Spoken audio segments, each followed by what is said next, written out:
घने जंगलों के बीच एक पुराना मंदिर था जिसे सब अंधेरा मंदिर कहते थे। गांव में मशहूर था कि सूरज ढलने के बाद जो भी वहां की घंटी बजाता है वो अगले दिन कभी नजर नहीं आता। अर्जुन, जो एक शहर का जर्नलिस्ट था, इस बात पर यकीन नहीं करता था। वो अपने दोस्त समीर के साथ वहां इन्वेस्टिगेशन करने पहुंचा। समीर, ये सब डर फैलाने के तरीके हैं। साइंस के जमाने में भूत प्रेत की बातें बकवास हैं। अर्जुन, गांव वाले पागल नहीं हैं। मेरे चाचा ने बताया था कि 20 साल पहले उन्होंने किसी को वहां जाते देखा था, पर वापस आते नहीं। अरे भाई, ये सब लोगों की बातें हैं। 20 साल पहले ना तो तू यहाँ था और ना ही मैं, तो इसलिए बस कहानियां सुनने से यकीन थोड़े ही कर लेना चाहिए। यार, जो भी हो, इन भूत प्रेत वाली बातों से मुझे तो बहुत डर लगता है। हमें जानकर करना भी आखिर क्या है? मैंने तो फैसला कर लिया है। आज हम रात को जा रहे हैं। इस कहानी से तो पर्दा उठाएं। जाना है तो अकेले जा भाई, मुझे इन चक्करों में ना डाल। मैं नहीं आने वाला। देख ली भाई, आज दोस्ती दिखाने के टाइम मुझे अकेले छोड़ के जा रहा है। ये कोई दोस्ती तो ना हुई ना?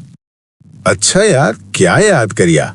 आज रात डन कर और ठीक 12 बजे चलते हैं। समीर और अर्जुन दोनों रात के 12 बजे मंदिर के पास जाते हैं। चारों तरफ धुंध ही धुंध थी। अर्जुन ने कैमरा सेट किया और मंदिर के बाहरी दरवाजे को धक्का दिया।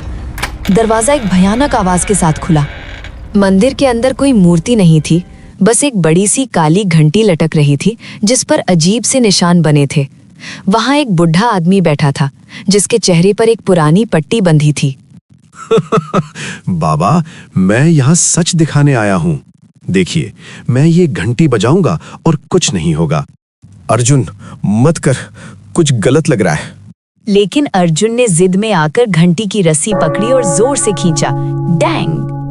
घंटी की आवाज इतनी तेज थी कि समीर ने अपने कान बंद कर लिए।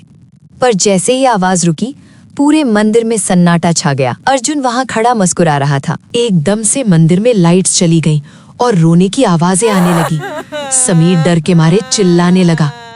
अर्जुन, भाग यहाँ से, ये जगह श्रापित है। लेकिन अर्जुन ने भागने की जगह अपना हाई पावर फ्लैशलाइट ऑन किया। समीर, रुक, डरने की जरूरत नहीं है, इधर देख। अर्जुन ने देखा कि घंटी के पीछे एक छोटा सा स्पीकर लगा था जो रोने की आवाजें निकाल रहा था। उसने उस बुढ़े बाबा की पट्टी खोली तो सब दंग रह गए। वो कोई बाबा नहीं बल्कि गांव का सबसे अमीर आदमी ठाकुर प्रताप सिंह था। ठाकुर साहब, आप यहाँ ये सब क्यों कर रहे हैं? अर्जुन ने मंदिर के कोने में एक पुराना कपड़ा हटाया जिसके पीछे एक रास्ता था जो नीचे तहखाने यानी बेसमेंट में जाता था। वहां जाकर देखा तो सबके होश उड़ गए। वहां ना कोई भूत था ना कोई आत्मा। वहां सोने की एक इलीगल माइन थी। तुमने सब बर्बाद कर दिया। अगर ये अफवाह नहीं होती तो गांव वाले यहाँ हर रोज आते और मुझे ये सोने की खान कभी नहीं मिलती। मैंने गायब होने की अफवाह इसलिए फैलाई ताकि लोग डर के मारे यहाँ भटके भी नहीं। अर्जुन ने अपना कैमरा दिखाया और बोला, ठाकुर साहब, आपका जादू अब खत्म हुआ। मैंने सब रिकॉर्ड कर लिया है।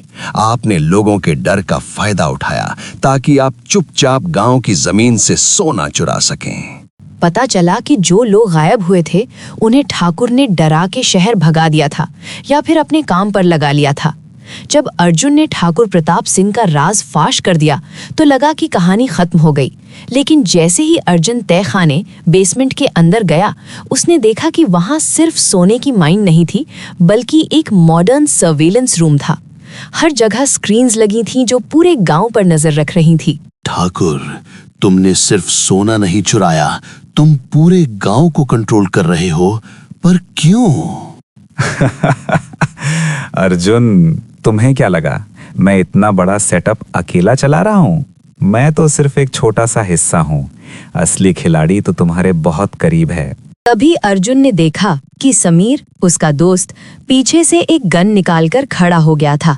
समीर के चेहरे पर डर नहीं बल्कि एक ठंडी मुस्कुराहट थी। समीर, ये क्या मजाक है? मजाक नहीं अर्जुन, बिजनेस है। शहर के बड़े बड़े बिल्डर्स को इस जमीन पर रिजॉर्ट बनाना है, पर गांव वाले अपनी पूर्वजों की जमीन छोड़ने को तैयार नहीं थे। इसलिए हमने ये श्रापित मंदिर का ड्रामा रचा। अर्जुन को समझ आया कि समीर ने ही उसे यहाँ आने के लिए उकसाया था ताकि वो एविडेंस ढूंढने के बहाने अर्जुन को रास्ते से हटा सके। लेकिन तभी मंदिर की वही भारी घंटी अपने आप बजने लगी। Dang dang dang. इस बार घंटी में कोई स्पीकर नहीं था। पूरा मंदिर हिलने लगा। ठाकुर और समीर दोनों डर गए। समीर ने चिल्लाकर कहा, ठाकुर, ये कौन सा बटन दबाया तूने? स्पीकर बंद कर। ठाकुर के हाथ पांव फूल है। मैंने कुछ नहीं किया, सिस्टम क्रैश हो गया है। मंदिर के पुराने खंभों से मिट्टी झड़ने लगी और एक गुप्त दरवाजा खुला।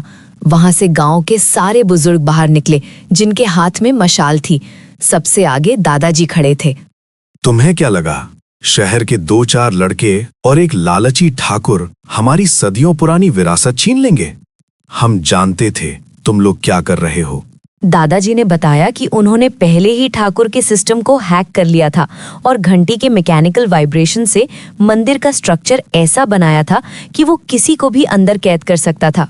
अर्जुन ने देखा कि समीर और ठाकुर दोनों अब मंदिर के उस कमरे में बंद हो चुके थे, जहां से निकलने का कोई रास्ता नहीं था जब तक बाहर से कोई न खोले। दादाजी ने अर्जुन से कहा, अर्जुन, तुमने सच्चाई ढूंढी, पर तुमने अपने दोस्त पर आंख बंद करके भरोसा किया। ये तुम्हारी सीख है। पुलिस आई और समीर और ठाकुर को पकड़कर पुलिस स्टेशन ले गई।